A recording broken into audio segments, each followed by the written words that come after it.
Hello everyone. आज हम class 10th political science का चैप्टर नंबर 6 स्टार्ट करेंगे, पॉलिटिकल पार्टीज़। तो चलिए जानते हैं पॉलिटिकल पार्टीज़ आखिर होती क्या हैं और ये क्यों ज़रूरी होती हैं। तो चलिए स्टार्ट करते हैं। पॉलिटिकल पार्टीज़ क्या होती हैं? It is a group of people who come together to contest election and hold power in the government. ये लोगों का समूह होती हैं जो इलेक्शन लड़ते हैं और पावर में आने के बाद सरकार बनाते हैं। कुछ पॉलिसी और प्रोग्राम पर वे एग्री करते हैं जो जनता के वेलफेयर के लिए बनाए जाते हैं। पॉलिटिकल पार्टीज़ कन्विंस करती हैं लोगों को कि उनकी पॉलिसी दूसरी पॉलिटिकल पार्टीज से अच्छी है। इलेक्शन जीतने के लिए वे अपनी पॉलिसीज़ में सुधार भी करते हैं, इम्प्लीमेंट भी करते हैं। इसके साथ ही साथ कुछ पॉलिटिकल पार्टीज़ ऐसी होती हैं जो सोसाइटी के किसी एक समुदाय वर्ग विशेष की ओर ज़्यादा झुकाव रखती हैं और उनका वेलफेयर करने के लिए काम करती हैं। तो चलिए इसके आगे हम जानते हैं कि कंपोनेंट्स क्या होते हैं पॉलिटिकल पार्टीज़ के। पॉलिटिकल पार्टी के 3 कंपोनेंट होते हैं, leader, active member, follower. Leader जो नेता होता है, एक्टिव मेंबर जो सक्रिय कार्यकर्ता कहलाते हैं, फॉलोअर जो आम जनता होती है जो उसकी नीतियों को लेकर पॉलिटिकल पार्टी की या और दूसरे कामों को लेकर उसकी प्रशंसा करती है या उस पर सहमति जताती है। अगर हम पॉलिटिकल पार्टी के फंक्शंस की बात करें तो उनके फंक्शंस तो कई सारे होते हैं, लेकिन कुछ जो सेलेक्टेड हैं या जो इंपॉर्टेंट है हम उनके बारे में बता रहे हैं। कॉन्टेस्ट इलेक्शन यानी इलेक्शन लड़ती हैं पॉलिटिकल पार्टीज़। हर समय में कोई ना कोई इलेक्शन होता रहता है देश के अंदर, चाहे वो जनरल इलेक्शन एमपीज़ का हो या स्टेट असेंबली का इलेक्शन हो या फिर वार्ड मेंबर का, पंचायत का इलेक्शन हो। जो भी इलेक्शन होते हैं तो उसमें पॉलिटिकल पार्टीज़ पार्ट लेती हैं। साथ ही डिक्लेरेशन ऑफ पॉलिसीज़, जनता के सामने अपनी पॉलिसीज़ को रखते हैं। वो बताते हैं कि दूसरों से किस तरीके से उनकी पॉलिसीज़ अच्छी हैं, क्या उसमें किया जा सकता है और अगर कहीं गुंजाइश होती है तो वो उसमें सुधार भी करते हैं। मॉड्यूलिंग पब्लिक ओपिनियन, लोगों के विचारों को वो किस तरीके से सुनते हैं। कुछ जगहों पर ऐसा होता है कि अलग अलग लोगों के अलग अलग ओपिनियन, अलग अलग व्यूज़ या अलग अलग ज़रूरतें होती हैं, जिससे एक गांव में रहने वाले व्यक्ति की ज़रूरत है उसको पानी और उसी व्यक्ति की ज़रूरत है सफाई, और वहीं दूसरे गांव में ज़रूरत है बिजली, तीसरे गांव में ज़रूरत है सिंचाई के लिए पानी या इलेक्ट्रिसिटी। तो इन सभी ज़रूरतों को पूरा करने के लिए गवर्नमेंट इंडिविजुअली उनके पास नहीं जा सकती है, तो इसके लिए वो लोकल लेवल पर अपने रिप्रेजेंटेटिव बनाती है या उन सभी के द्वारा उनके ओपिनियंस को लेकर आती है और उनमें काम करती है। Form and run the government, political parties चुनाव जीतने के बाद गवर्नमेंट फॉर्म करती हैं और गवर्नमेंट चलाती हैं। साथ ही साथ अपोजिशन का रोल भी होता है। जो पॉलिटिकल पार्टी चुनाव हार जाती है वो अपोजिशन में आ जाती है और वो सरकार की नीतियों पर नज़र रखती है। जहाँ भी सरकार गलत काम कर रही होती है वहाँ पर वो उसे अपोज करती है और उसमें सुधार करने के लिए कहती है या सरकार के खिलाफ प्रदर्शन करती है, जिससे सरकार उस नीति में बदलाव कर सके। वहीं पॉलिटिकल पार्टीज़ कानून बनाने में भी बहुत ज़्यादा इंपॉर्टेंट रोल प्ले करती हैं। वो जनता को ध्यान में रखकर कानून बनाती हैं और इस तरीके से वो ये चाहती हैं कि जनता को ज़्यादा से ज़्यादा अच्छा बेनिफिट हो या उनके लिए वेलफेयर का काम हो सके। वहीं कुछ पॉलिटिकल पार्टीज़ ऐसी भी होती हैं जो प्रोवाइड करती हैं गवर्नमेंट मशीनरी पब्लिक वेलफेयर के लिए। अब हम यहाँ पर देखते हैं कि पब्लिक वेलफेयर के लिए गवर्नमेंट मशीनरी या स्कीम्स जो बनाई जाती हैं वो किस तरीके से काम करती हैं। सरकार कोई भी पॉलिसी बनाती है तो उसमें सबसे पहले जनता का ध्यान रखती है। जनता का ध्यान रखने के बाद ही वो उसमें काम करती है। किसी भी तरीके से और किसी भी प्रकार से जनता को कोई समस्या नहीं होनी चाहिए, जैसे पुलिस, एडमिनिस्ट्रेशन या और दूसरी चीज़ें, ये जनता के वेलफेयर के लिए ही बनाई जाती हैं। तो चलिए जानते हैं पॉलिटिकल पार्टीज़ की ज़रूरत क्यों होती है हमें। अगर पॉलिटिकल पार्टीज़ ना होती तो सभी इंडिपेंडेंट इलेक्शन लड़ते, तब कोई भी किसी पार्टी में चेंजेस के लिए रिस्पॉन्सिबल नहीं होता। सरकार तो बना लेते, पर जो रिस्पॉन्सिबिलिटीज़ अपने ही क्षेत्र के लोगों के लिए होनी चाहिए थी रिप्रेजेंटेटिव की, वो नहीं हो पाती, या कुछ रिप्रेजेंटेटिव ऐसे हैं जो अपने ही क्षेत्र के लोगों के लिए अकाउंटेबल होते, ना कि किसी दूसरे क्षेत्र के लिए, और वो सभी के लिए उस तरीके से काम नहीं कर पाते जैसा होना चाहिए था पॉलिटिकल पार्टीज़ के साथ में। वहीं अलग अलग विचारों और मुद्दों को इकट्ठा करने और सरकार की नज़र में लाने के लिए एजेंसी की ज़रूरत होती है, जिससे सभी को एक साथ लाया जा सके और जिम्मेदार सरकार बनाई जा सके या अकाउंटेबल गवर्नमेंट फॉर्म हो सके। How many parties should we have, कितने दल हैं हमारे यहाँ, तो चलिए जानते हैं। सभी देशों में बहुत से राजनीतिक दल होते हैं। भारत में इलेक्शन कमीशन में रजिस्टर्ड 750 पार्टीज़ हैं। तो पहले बात करते हैं हम सिंगल पार्टी सिस्टम की। सिंगल पार्टी सिस्टम में कुछ देशों में एक पार्टी की सरकार चलाने की परमिशन है, जैसे चीन में कम्युनिस्ट पार्टी। कम्युनिस्ट पार्टी वहाँ पर एक लौती या अकेली पार्टी है जो सरकार बनाती है। उसके अलावा किसी और पार्टी को वहाँ पर बहुमत कभी भी नहीं मिला है। बाई पार्टी सिस्टम, इसमें कुछ देशों में सत्ता आमतौर पर दो दलों के या दो पार्टियों के बीच चेंज होती रहती है।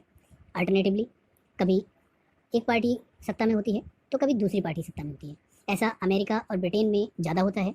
ये सिस्टम वहाँ पर ज़्यादा फॉलोअप में लिया जाता है। मल्टी पार्टी सिस्टम, जब अनेक दल सत्ता के लिए होड़ में हो, दो दलों से ज़्यादा के लिए अपने दम पर या दूसरे से गठबंधन करके सत्ता में आने का ठीक ठाक अवसर हो, तो इसे मल्टी पार्टी सिस्टम कहते हैं। इंडिया में मल्टी पार्टी सिस्टम वर्क करता है। कोलिएशन गवर्नमेंट, इस सिस्टम में कई दल गठबंधन बनाकर सरकार बना सकते हैं। जब कई दल चुनाव लड़ते हैं और सत्ता में आने के लिए हाथ मिलाते हैं तो इसे गठबंधन या मोर्चा कहा जाता है। Political parties in India, Bharat में राजनीतिक दल। भारत में दो तरीके की पार्टीज होती हैं, एक नेशनल पार्टी और दूसरी क्षेत्रीय पार्टी या रीजनल स्टेट पार्टी। तो चलिए जानते हैं पहले कि नेशनल पार्टी कौन सी होती है। नेशनल पार्टी यानी राष्ट्रीय पार्टी वो पार्टी होती है जो पूरे देश में फैली होती है। कोई पार्टी राज्य विधानसभा चुनाव में 6% या अधिक और कम से कम 2 सीट जीतती है, वहीं लोकसभा चुनाव में 4 सीट जीत कर आती है, उसे नेशनल पार्टी कहते हैं। 2006 में देश के 6 दलों को राष्ट्रीय पार्टी की मान्यता दी गई थी। इलेक्शन कमीशन ऑफ इंडिया ने निम्नलिखित पार्टियों को राष्ट्रीय पार्टी का दर्जा दिया है या इन्हें राष्ट्रीय पार्टी बताया है। तो चलिए जानते हैं कि राष्ट्रीय पार्टी कौन कौन सी है भारत में। इंडियन नेशनल कांग्रेस, भारतीय राष्ट्रीय कांग्रेस दुनिया की सबसे पुरानी पार्टी में से एक है। 1885 में ये बनाई गई थी। आज़ादी के बाद नेशनल और स्टेट लेवल पर लंबे समय तक इस पार्टी ने रोल किया।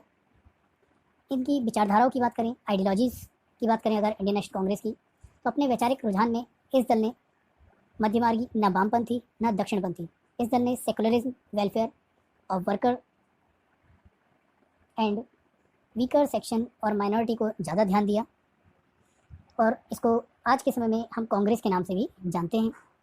भारतीय जनता पार्टी बीजेपी, पुराने भारतीय जनसंघ को 1980 में दोबारा पार्टी के रूप में बनाया गया, तब इसका नाम भारतीय जनता पार्टी रखा गया।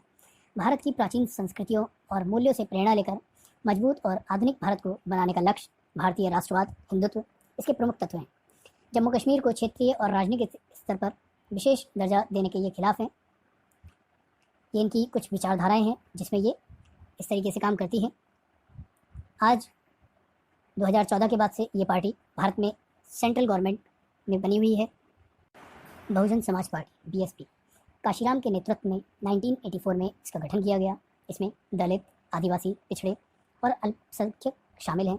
पार्टी साहू महाराज, ज्योतिबा फुले, पेरियार स्वामी और डॉक्टर भीमराव अंबेडकर के विचारों और शिक्षाओं से प्रेरणा लेती है। सबसे ज़्यादा इसका वोट बैंक उत्तर प्रदेश में है। उत्तर प्रदेश के अलावा ये और दूसरे भी राज्यों में अपनी पहचान रखती है। Communist party of India Marxist CPIM, 1964 में इसकी स्थापना हुई। मार्क्सवाद और लेनिनवाद में ये आस्था रखते हैं। समाजवाद, धर्मनिरपेक्ष और लोकतंत्र के समर्थक हैं।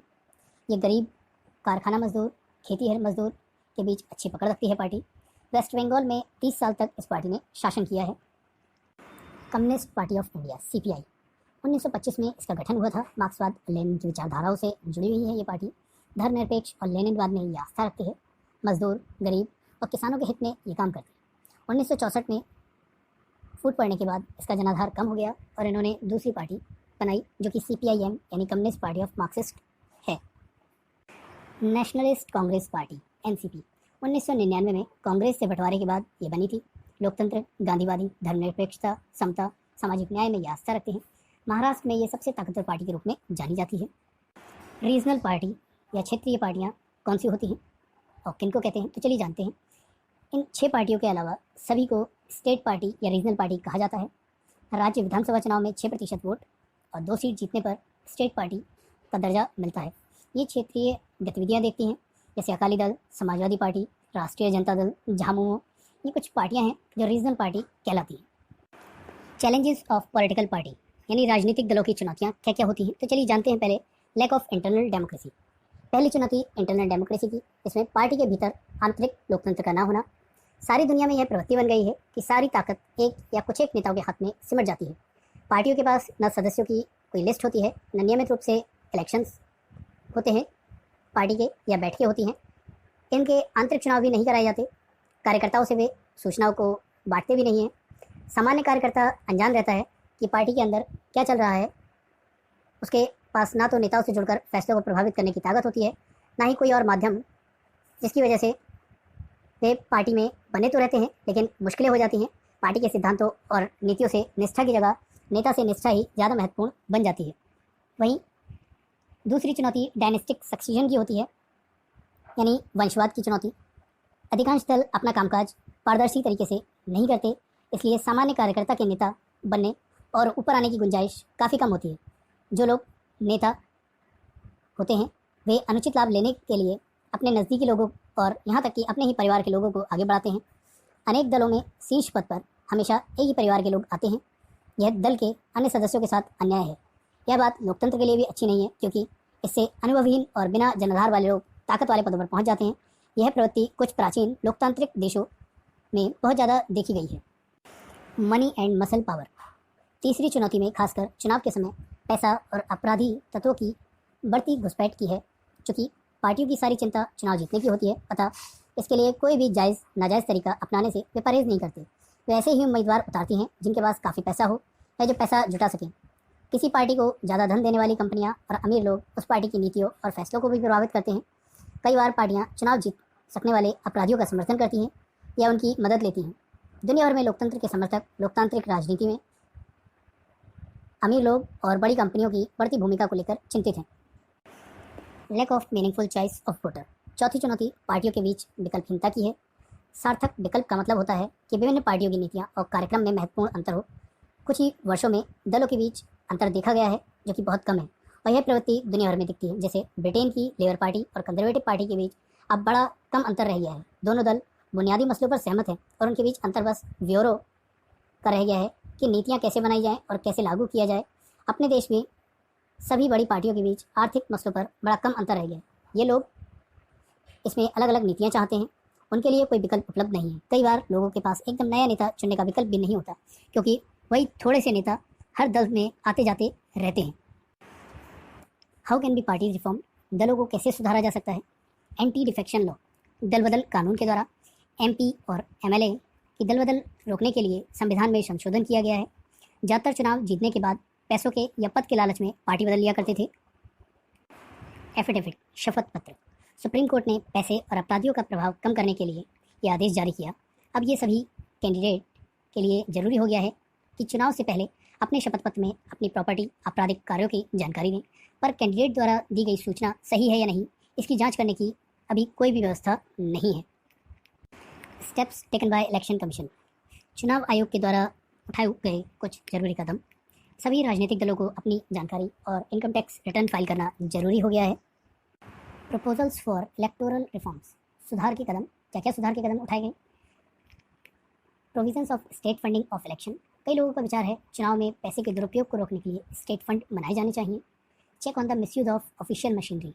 सरकार की देखरेख में चुनाव होने चाहिए, और साथ ही साथ जितनी भी दिक्कत हो रही है यानी मिस्टेक्स को इम्प्रूव किया जाए, जिससे कोई भी किसी भी जगह पर अगर समस्या आ रही है तो उसके सुधार के लिए कुछ स्टेप्स होने चाहिए।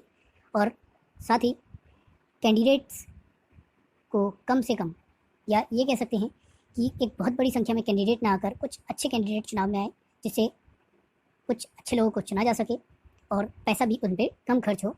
वहीं वोटर लिस्ट को अच्छे से प्रिपेयर किया जाए, रिवाइज़ कराया जाए। जिन लोगों के नाम उसमें हैं या जिनके नामों में दिक्कत है, उसको वहाँ पर सही किया जाए।